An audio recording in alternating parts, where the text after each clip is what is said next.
attention, on passe à la séquence suivante. J'ai le plaisir d'appeler sur scène Ulrich Parfin, directeur achat et marketing produit du groupe Raja. On peut l'applaudir pour une intervention sur les usages et attitudes vis-à-vis des emballages d'expédition, les principaux résultats d'une étude Ipsos Raja. Ulrich, bonjour. Vous êtes depuis 18 ans chez Raja. Vous avez une équipe de 100 collaborateurs qui œuvrent avec vous à l'élaboration d'un côté de l'offre produit, emballage, manutention, stockage, équipement, et de l'autre, vous sourcez les fournisseurs et négociez les conditions d'achat. Je le rappelle, Raja, leader de la distribution d'emballage et d'équipements industriels et de fournitures de bureaux en Europe, un groupe familial de dimension européenne. Ulrich, tout d'abord, vous allez présenter les principaux résultats de cette étude Ipsos Raja. Cherchez à comprendre justement les attitudes des consommateurs, c'est essentiel pour vous. Voilà, bonjour à toutes et à tous. C'est effectivement très important. On passe notre temps à essayer de comprendre quelles sont les attentes des clients, qui sont des sociétés de toute activité, de toute taille, implantées partout en Europe, et de comprendre quels sont leurs besoins en emballage, de comprendre leurs irritants également, et d'y répondre sous forme de produits, de solutions facilement utilisables. Donc on est en permanence à l'écoute et on travaille avec mon équipe d'acheteurs chefs de produits à la mise en place de solutions en effet dédiées à cela. On s'appuie sur des partenaires et en l'occurrence Ipsos avec lequel on met en place un baromètre qui sera annuel et permettant bien de comprendre les dernières évolutions. Voilà. Juste quelques petits mots peut-être pour présenter le groupe Raja. Nous sommes une société familiale créée depuis 1954 et qui sert à la joie de servir plus de 2 millions de clients en Europe par le prisme de 26 sociétés implantées dans 19 pays. Voilà. Alors, qu'est-ce que dit cette étude? C'est une étude assez vaste déjà, qui a été menée auprès de 1000 utilisateurs. Et ce qui est intéressant, c'est que l'étude rappelle bien sûr les fondamentaux de l'emballage. L'emballage, ça sert à quoi? Ça sert déjà à protéger. Ça sert à faire en sorte que le produit que l'on expédie du lieu de fabrication au lieu de consommation arrive à bon port. Je voulais le préciser en intro parce qu'on oublie trop souvent cette fonction fondamentale de protection de l'emballage et que le bon emballage, bien adapté, bien choisi, est par nature éco-responsable puisqu'il permet de limiter la gâche, le déchet, la casse, quoi.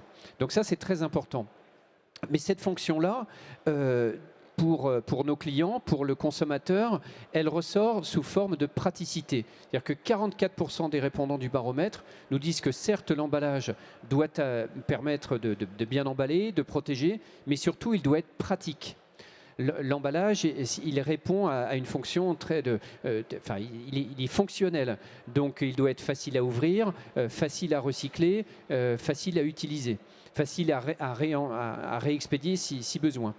Ensuite, l'éco-responsabilité arrive au deuxième rang des exigences des consommateurs. Ce n'est que la deuxième exigence, mais c'est quand même 24% et c'est un taux qui augmente en permanence.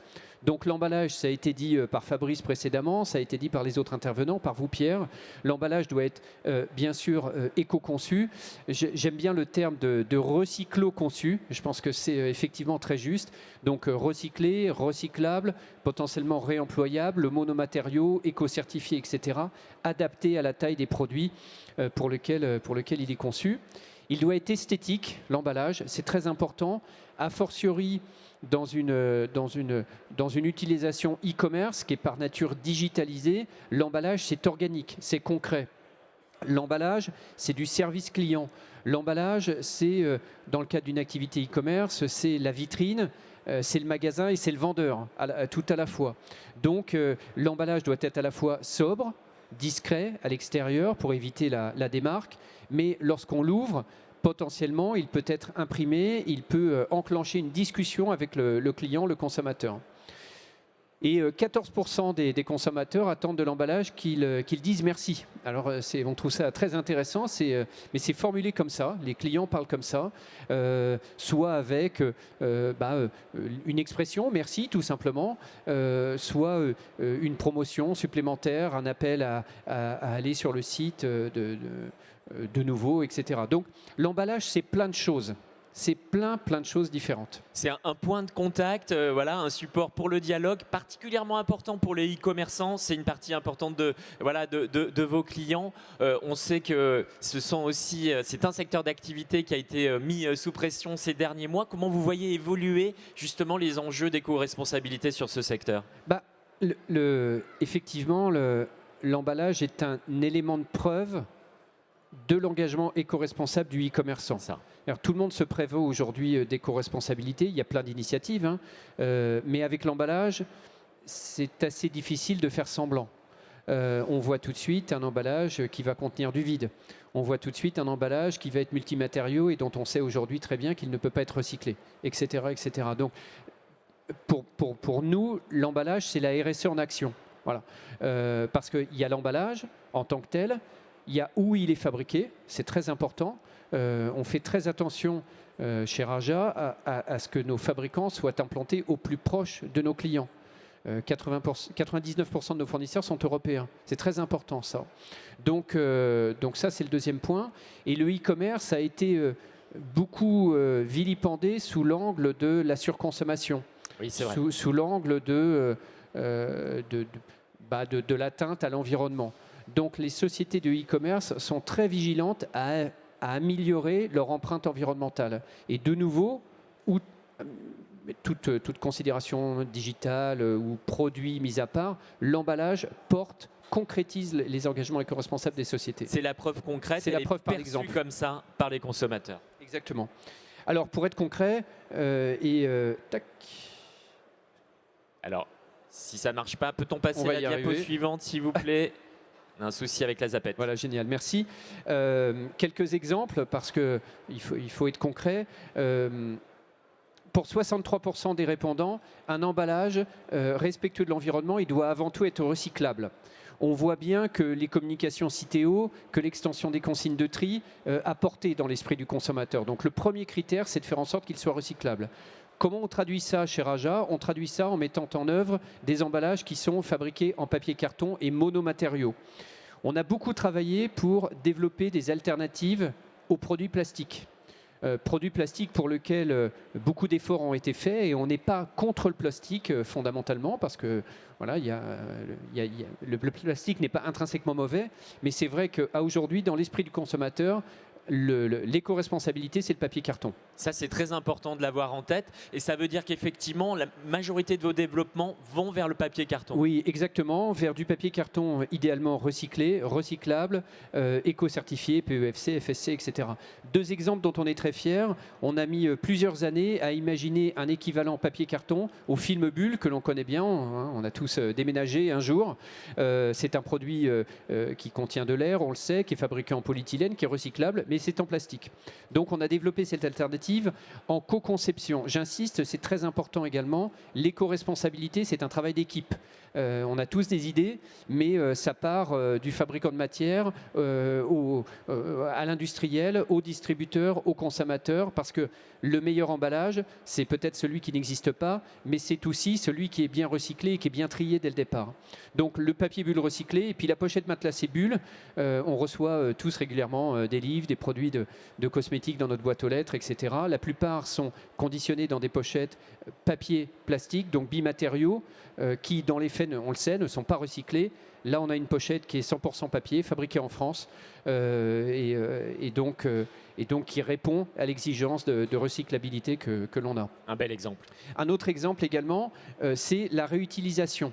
Donc, qu'est-ce que c'est la réutilisation? Eh bien, c'est faire en sorte que l'emballage soit conçu de telle manière qu'il permette d'être réutilisé, d'être réemployé au moins une seconde fois dans les conditions initiales. C'est la raison pour laquelle on a développé des emballages avec double bande adhésive qui sont très utilisés dans le e-commerce pour permettre aux consommateurs de renvoyer le produit qu'il a commandé mais qui ne lui convient pas.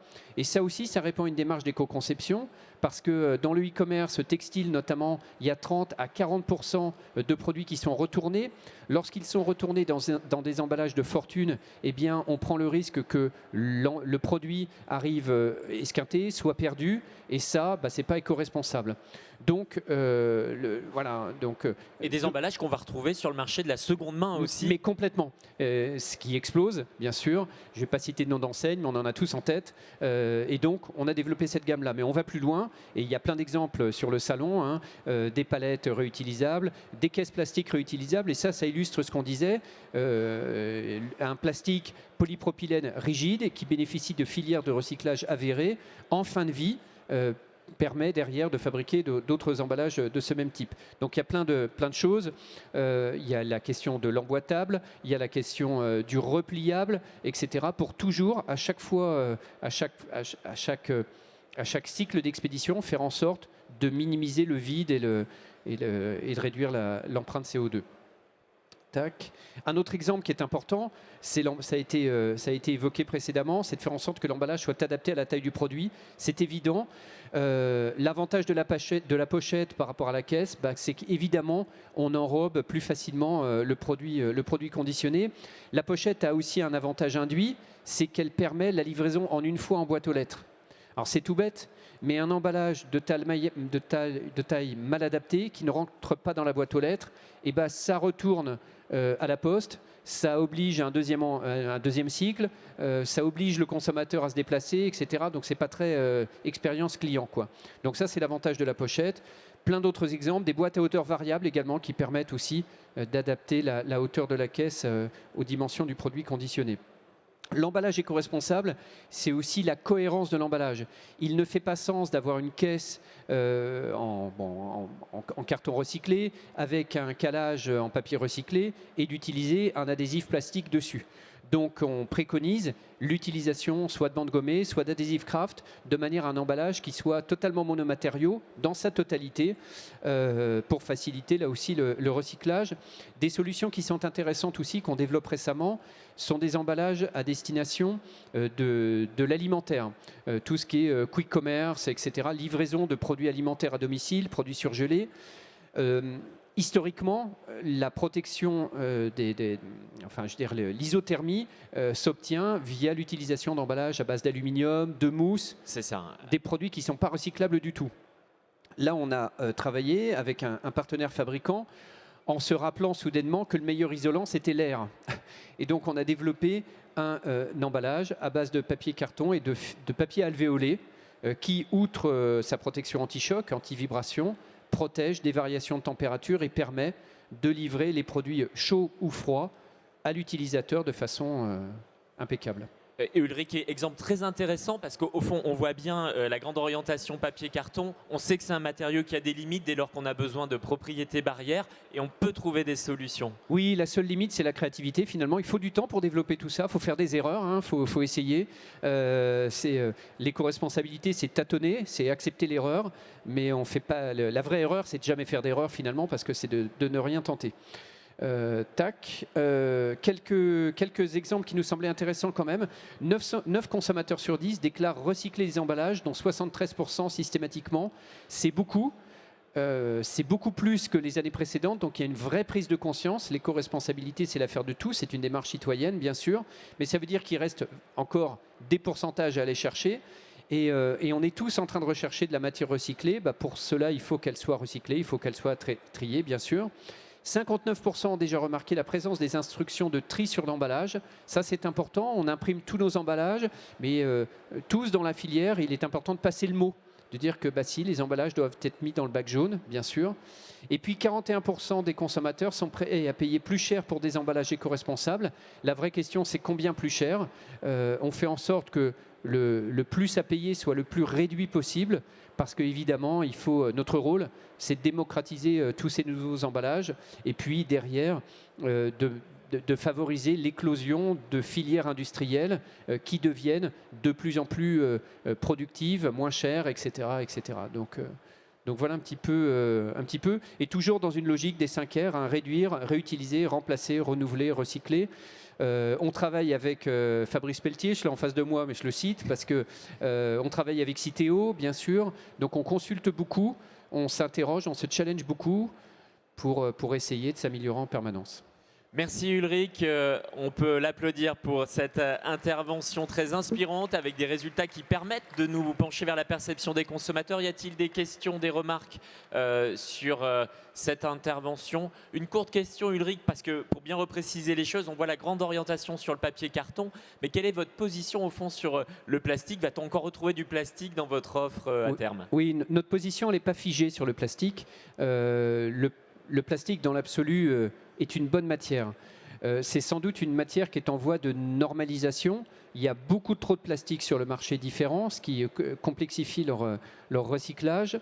Il y a sans doute eu je dirais des écarts, un peu des dérives d'utilisation de plastique trop épais ou de trop de plastique. Mais dans l'absolu, le plastique est une matière qui, à produire, utilise assez peu de CO2, est produite encore très localement, n'utilise pas d'eau et est recyclable. Donc, on n'est pas anti-plastique. On est plutôt en faveur du bon plastique, notamment le PET, le PE souple et le PP rigide, c'est-à-dire des plastiques pour lesquels on sait qu'il y a des filières de recyclage.